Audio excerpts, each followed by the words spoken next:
Hello everyone, I am Ted Simpson and I'm going to do another quick painting for you here today.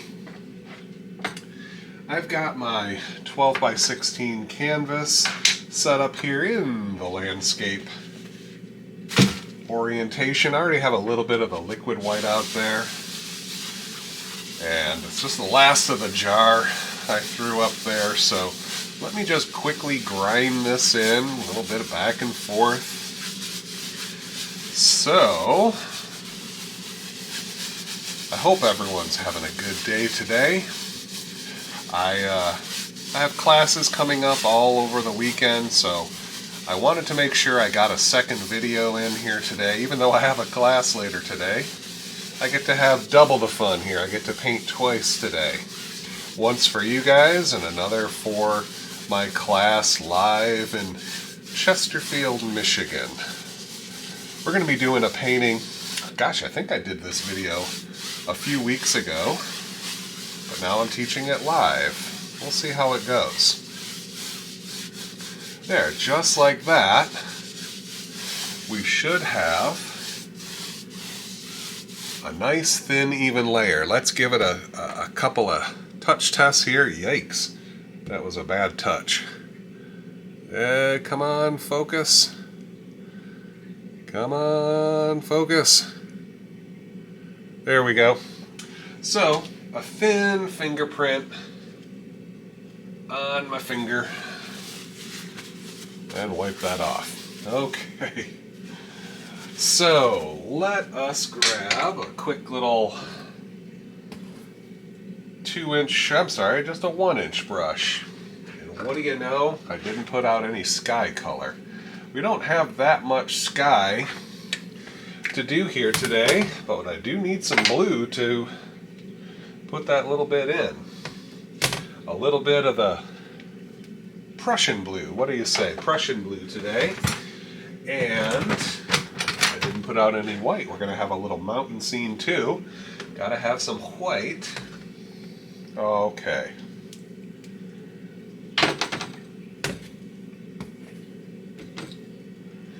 Let's go ahead and take a little bit of Prussian blue. We use very little paint. Bash it into the brush. And let's just drop some color up here in the sky.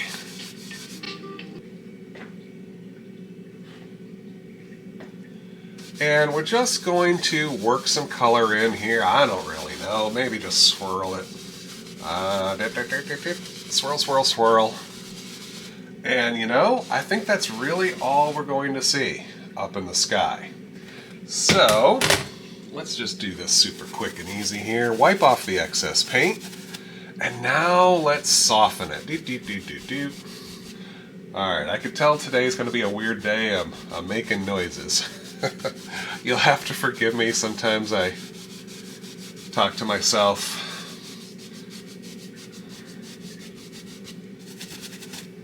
And as I'm blending back and forth here, trying to keep it darker at the top and just leaving all these interesting light areas in here. Now, of course, you know the drill here.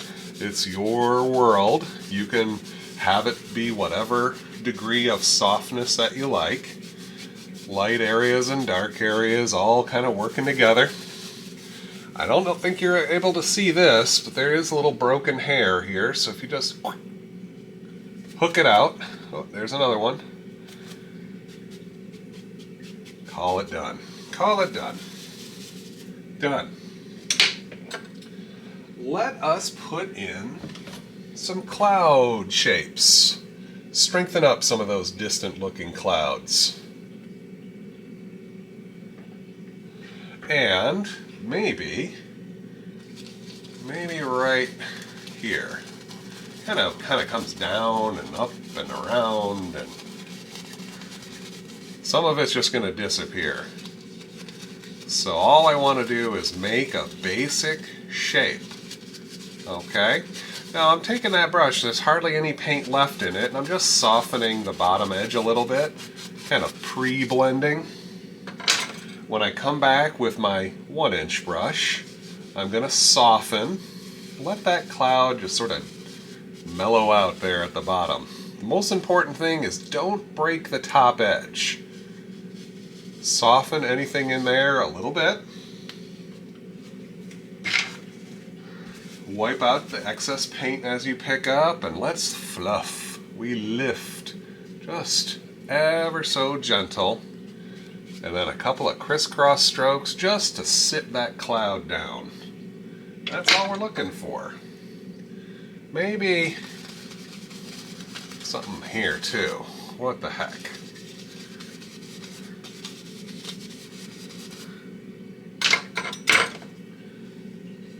Name of the game is loose and free.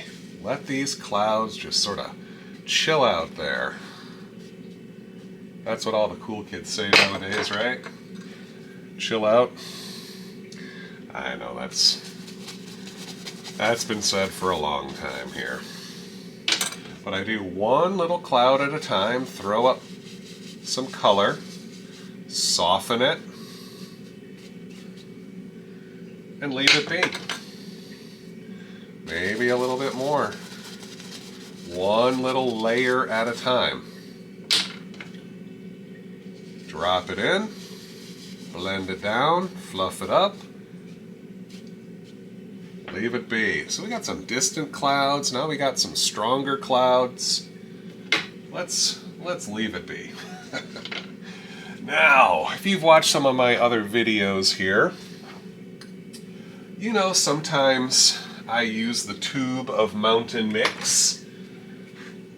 Sometimes I make my own mountain mix. And since I have most of the colors out here already, let's just make our own mountain mix. So I'm going to take that alizarin crimson, a bit of Prussian blue, a bit of midnight black, and just a little hint of brown. Let's just mix those colors together. Here's your brush or knife sounds of the video.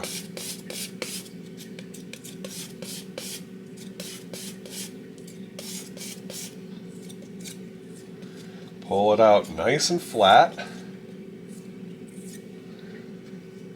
For some reason I grabbed the small knife today. Cut off our roll of paint. And let's have a couple of mountain peaks there. Maybe a little higher.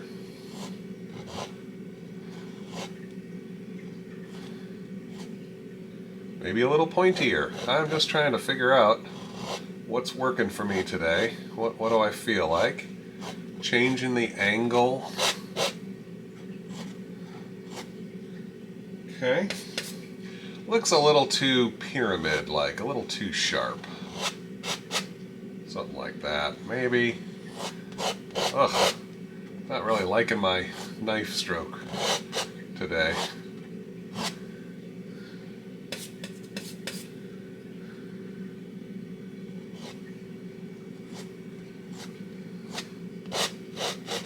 I wonder if I'm trying to go too fast. I'm trying to get this video in and done so I can go have my lunch. So I'm going to try to slow it down here.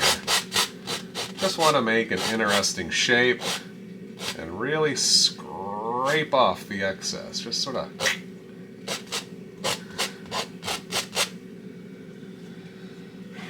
All right. Take my dirty old 1-inch brush here and let's just blend it out. A little bit to the right, a little bit to the left.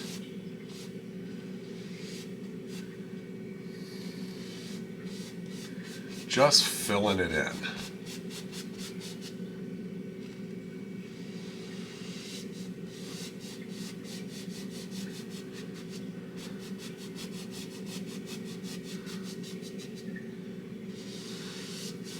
You can see here just all that excess paint that I pick up here in my brush allows us to really bring this down and create a little bit of mist and fog there. Now,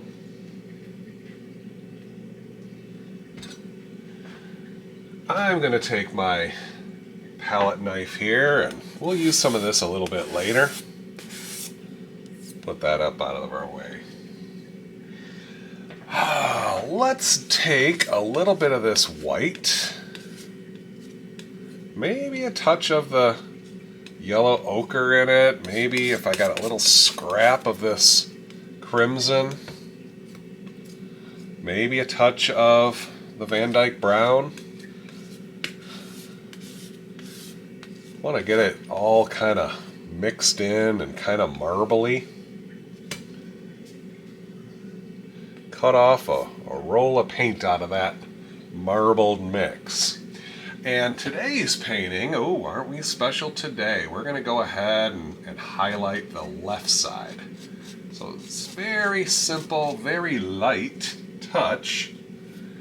Now, some people like to do a number of ways here. They'll put the roll of paint on the other side of the knife, or they'll use their left hand. I'm just going the upside down method here. You know, instead of going out to the right, I'm just going to drag it out to the left. And then move on. Let's go ahead and highlight the left sides of our 3 peaks. A little bit of color. Wipe the knife in between, get a new roll. Let this just sort of bump and skip off.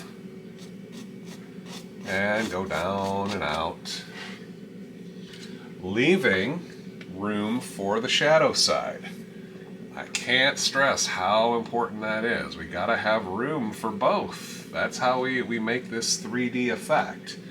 Okay, room for highlights and shadows. Sometimes I'll use that short edge of my knife and just get those little spots just right there. There we go. Take a little bit of the white, add some Prussian blue, and we're going to make a marbled color. Scrape it up, pull it out. Got a lot of white on here, so it might take a little bit more. And I'm kind of gauging the color based on my mountain here.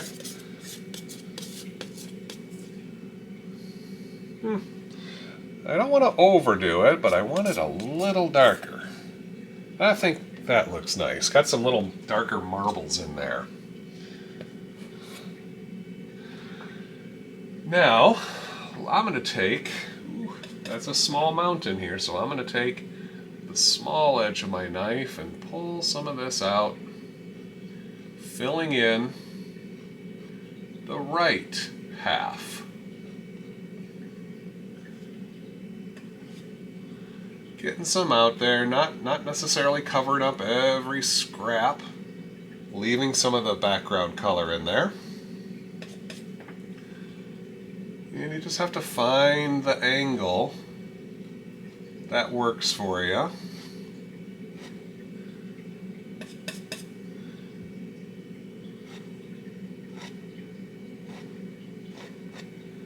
Okay. Sneak in those areas. Maybe you can use the long edge of the knife.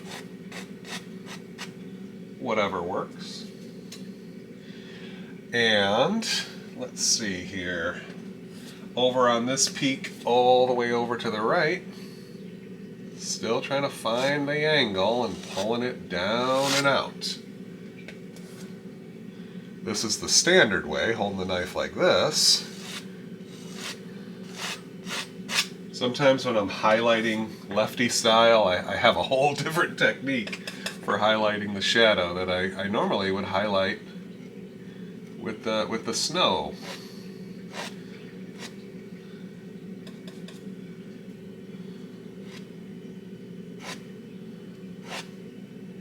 Finding these little angles and just drawing it out. All right, so we're gonna fancify this mountain a little bit. Let's add a little bit more of the highlight here and there. Let's create a little bit more of a kind of like a craggy jagginess to it. And whenever you add a new highlight, you come back with the shadow. Make sure you give those new highlights their own little shadow. Bob calls them their own private shadow.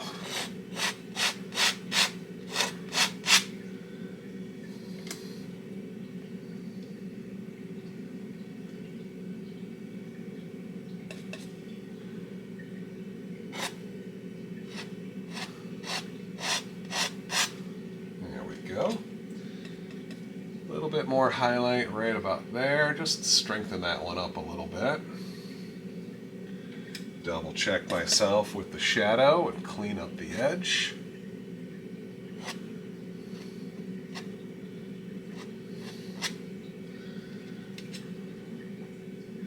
Something's bugging me about this. There we go. I just want to get more of a travel there. And if I were to take just a wee touch of the pure white, maybe just a couple of spots here, there'll be some super bright snow. Just a couple spots.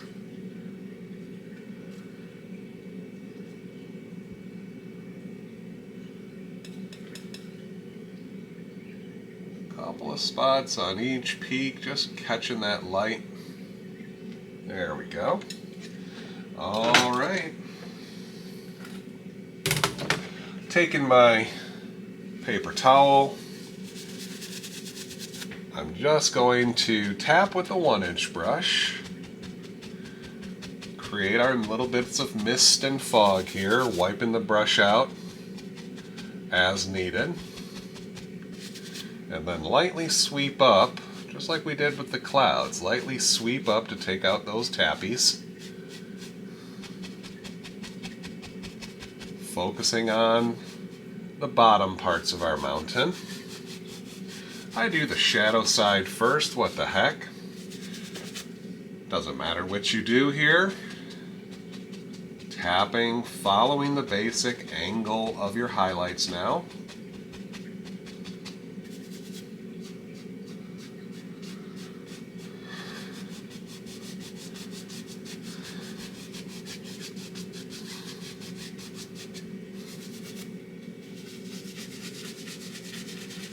Look at that. We've got ourselves an interesting mountain. That's all we really care about right now. I know people like to look and worry about what's going on over there, but just trying to put something out there. Now, let's just let's jump right into the foreground. To do that, let's make a color here. So, whatever I made of this shadow color, get rid of it. Goodbye. And I want to save my palette space, so just wipe the excess away. Now, let us take, some green, touch of the Van Dyke brown. Just making a darker green color. If you want to add a tiniest amount of phthalo blue, you can add something to it. Maybe a little brown, maybe a little black, I don't know. I'm just making kind of a rough estimate of what our shadow color is going to be. You can have more brown than green if you want. Doesn't really matter. So, toss that paper towel. Now, I'm not going to load very much here. Getting a little bit of this color, not really overloading. This is just some background stuff. Oh my Lord, look at that. Building out a basic shape, one little section at a time. And look how we can create the illusion of a big old monster tree here. And maybe there's a couple of different trees happening. I don't know. We just really want to give the illusion here that we're jumping right into the foreground. A little bit more paint on the brush will give a darker feel to it. So these ones that are over here, the ones in the background are a little lighter, the ones in the foreground are a little darker. Okay.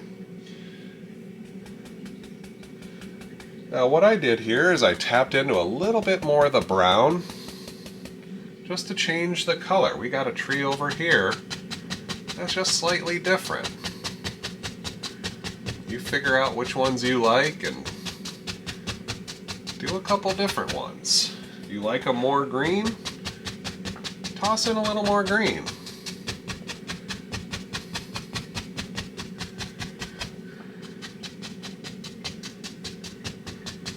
Look how it just hides that mountain. Maybe there's something in front. Look at this. A little bit more paint or a little bit darker paint, and you're creating layers. I'm going to go into a little bit more of that darker color and add some more stuff here. Combination of the two, more paint in the brush or a little bit darker.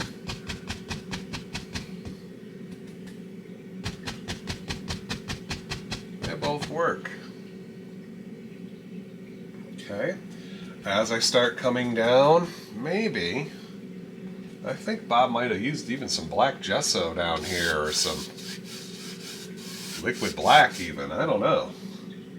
I'm just going to use some dark color. Black, brown, blue, and green. Well, it's all kind of working together here.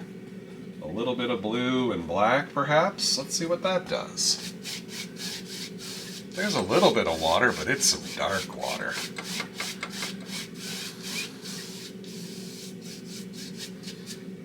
Play around with it. You want it darker? Go over it a couple times with the black. You want it a little bit more watery? Throw some blue in. I don't really know at this point what is going to show through or not.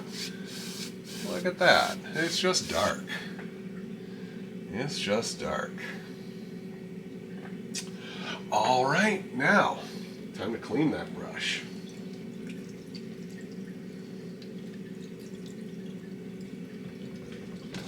Into the paint thinner. Shake it out.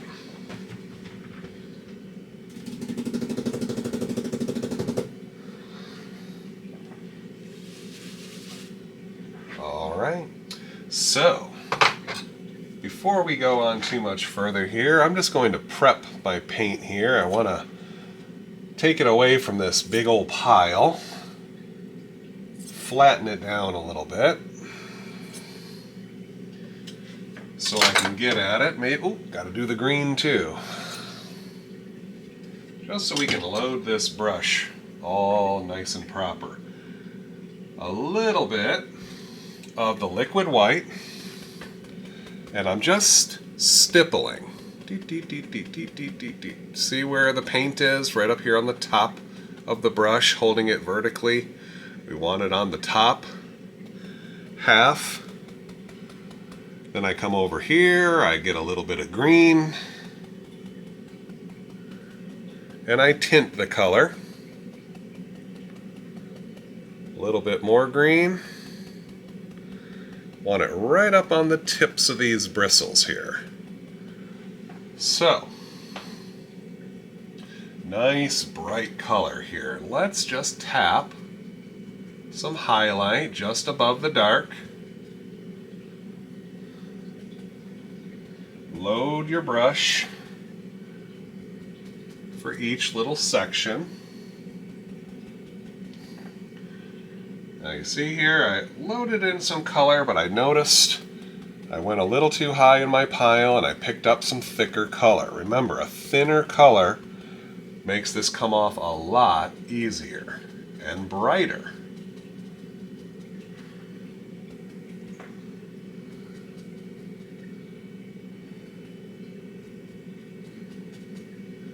There we go.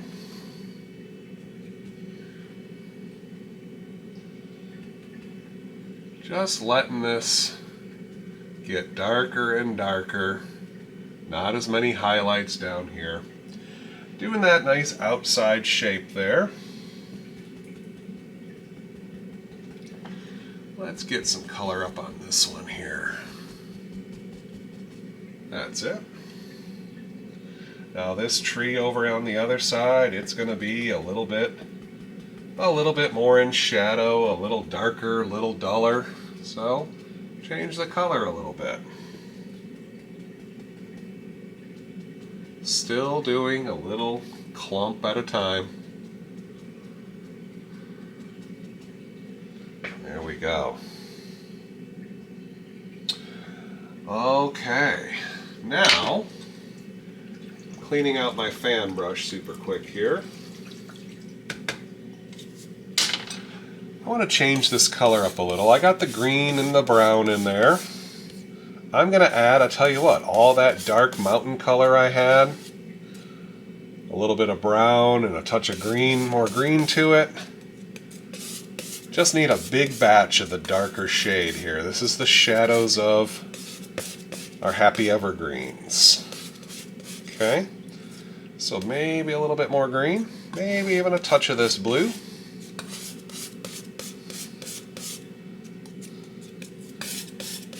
Got to have a lot of paint to make our evergreens today.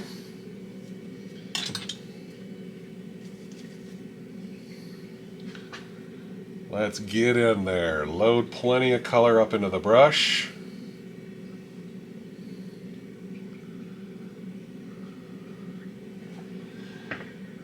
And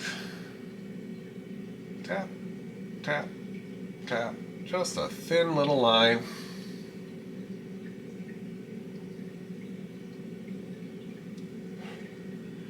Using the corner of the brush, tapping to get it started. Then I start sort of that rhythmic little tap in the center, working my way out to the left, to the right. Well, maybe this tree just stops there. Those bushes and stuff are in front of that tree. We got a couple of these like that today. Some dark evergreens, but they're hidden away. Tapping, getting a basic indication. Oh, that one's done. Maybe we'll have a bigger one.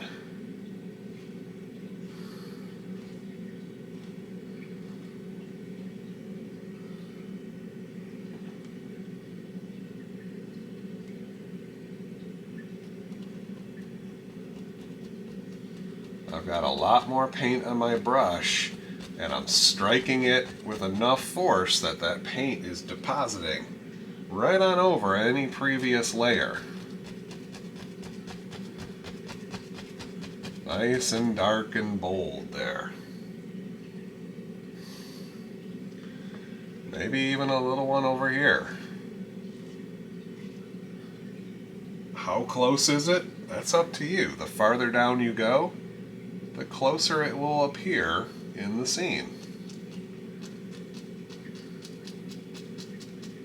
There we go.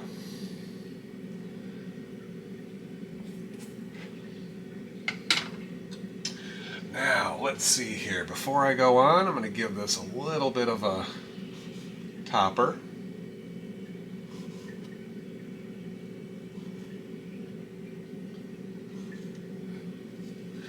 If I were to take a little bit of the Van Dyke brown, I got some of this white highlight shade here, make it up a little bit marbly, and maybe we'll have a little indication of trunk. Not much, just a little spot here and there. The more of this trunk you do, the more it kind of looks like the tree is just cut in half. Like split down the middle.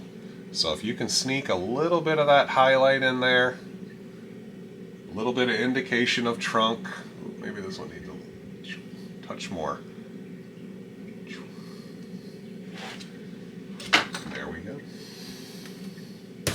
So I'm going to first wipe out the excess paint out of my fan brush. Just lightly wrap it around and just pinch away the excess color.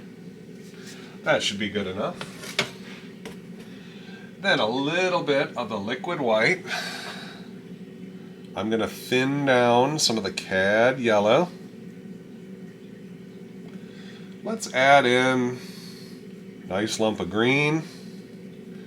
If that's not dark enough for you, maybe I add just a touch of the Prussian blue.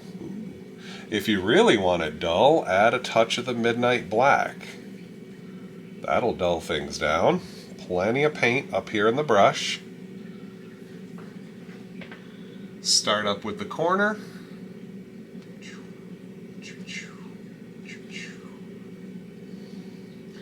And I start tapping these little frowns. Tap, tap, tap, tap, tap, tap, tap. Working my way down. Not highlighting every single bit. We need some dark.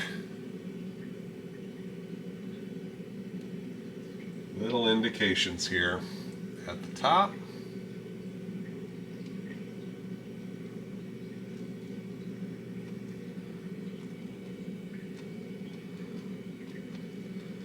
And some of the shadows still hanging out over there. Focusing on where you think the sun is striking. If the sun's coming down and striking the left side, maybe just focus a little heavier on the left side of the tree, but still having some of the middle and a little bit on the right side highlighted. Strengthen it up here and there. That's all it really needs. Tendency is to keep going and just keep going over and over and over. Try to avoid that temptation. All right. I'm going to go back to my 1-inch brush.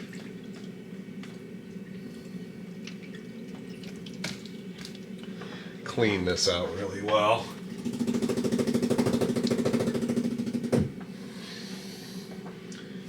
Even into a paper towel. Get all that paint thinner off.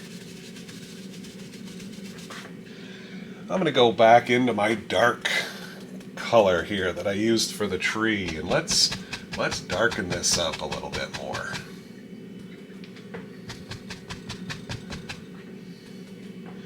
Create some deep shadows in here. Loading that brush, unloading that brush. Load a little bit of color, unload that color.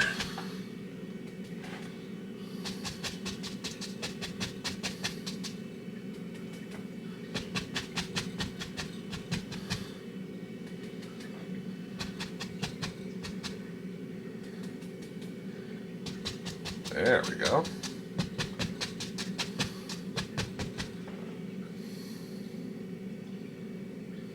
Good deal.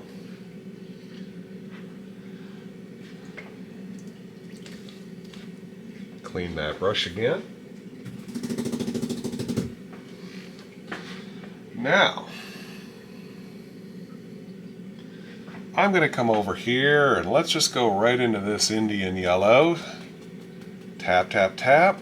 Get that paint right up on the tips of the bristles. And let's add some highlights to this scene here.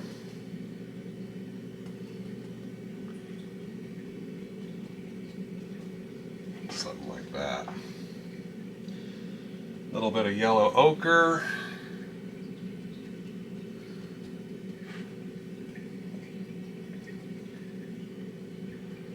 Mixing up the colors every now and again.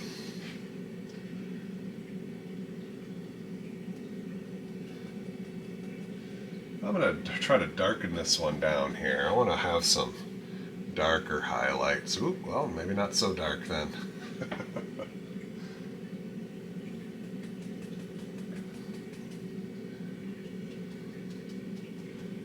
There we go. It's a little lighter than the background, the shadows.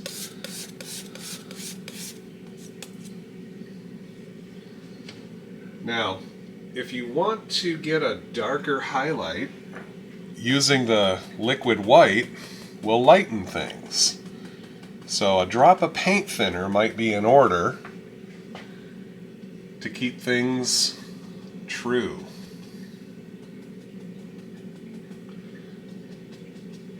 See, you can get a little bit more subtle effect by mixing up the colors. Those deeper shadows need a highlight, just not as bright in certain spots.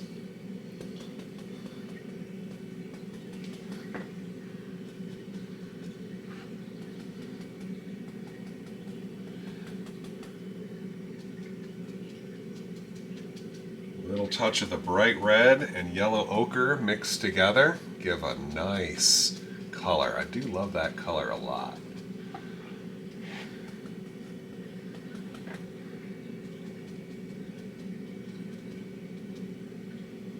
Okay. Then, at the very bottom here, just some deep, deep color. Don't really see too much highlight in there. Good deal. So, that being said, I'm going to take a little bit of the Van Dyke Brown and we're just going to slather it down here. We got all sorts of stone and rock formations, all this buried rock and geological plates, perhaps. That's what it kind of looks like to me. It's just big old hunks of exposed granite or something. So, dropping this dark in there, not really worrying about it too much, just getting it dark. To be honest, I gotta put on a little bit more.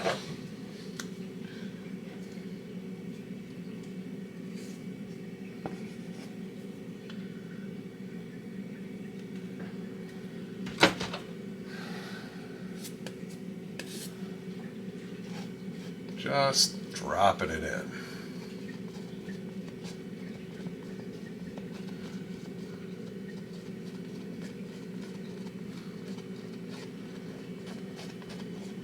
See that? Just flattening it down, covering up that gap between the rocks and the water. And to make it really look like water,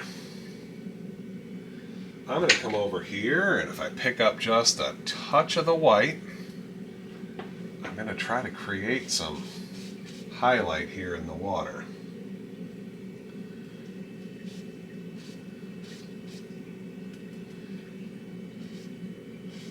The highlight in the water, meaning reflections here.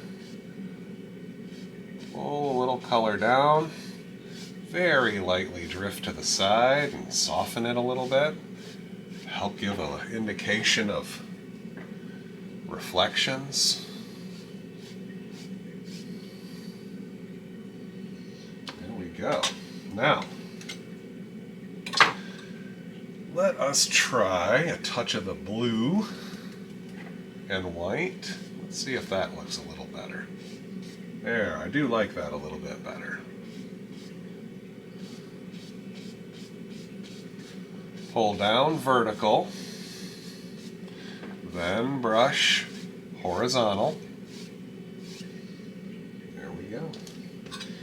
All right, I'm going to take a little bit of the brown white mixture, get it all nice and marbly, maybe even a touch of the bright red. There we go. Cut off a little roll of paint, and let's put some highlight on the rock. One little step at a time. I want to drag a little color, create some shapes here.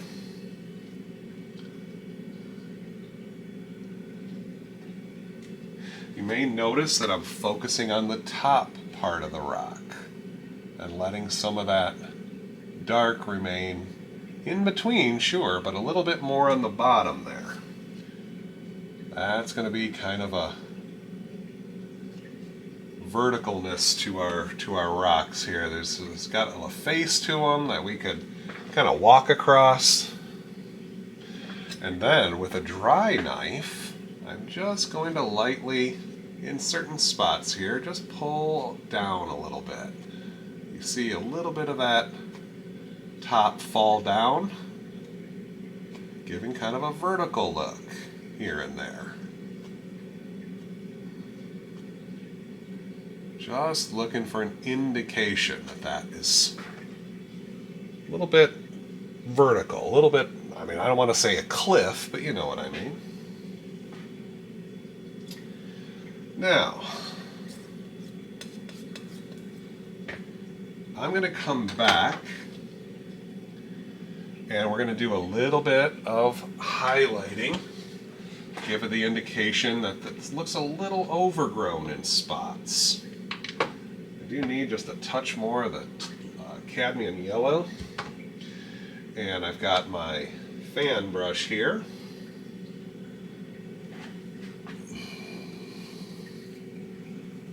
Making an interesting color, this, that, and the other. Doesn't really matter which color you want to use. And maybe we've got some grass or low-lying bushes here. Bending the bristles, and that gives you a nice, interesting effect. Letting it grow down here a little bit over the top edge of the rock. Make it look like it's growing from the rock, maybe in between a little bit here and there. Can't forget this over here. Anywhere you want to drop it in. Then we got to clean up our water. I'm going to take a little bit of that titanium white and just a touch of the liquid white. Mix those, mash those together.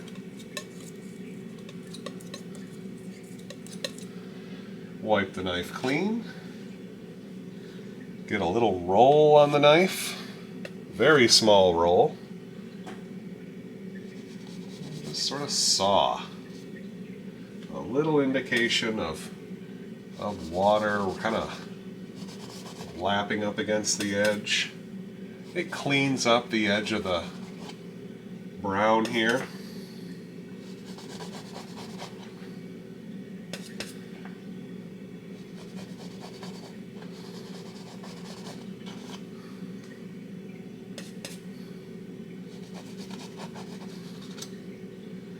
You can give your water a little bit of movement by putting a little water line here and there, right inside, right on the water itself. Look at that. Kind of got a little river flow here. Just nice and dark and dull. Almost looks like the mountain is reflected in there, just based on the color scheme. And with that being said, I believe we have ourselves a finished painting today. It was a weird one. I hope you enjoyed it. Hope you learned something there. I'm going to thin down my bright red. Has a little bit of the yellow ochre in it here. And I'll sign this one.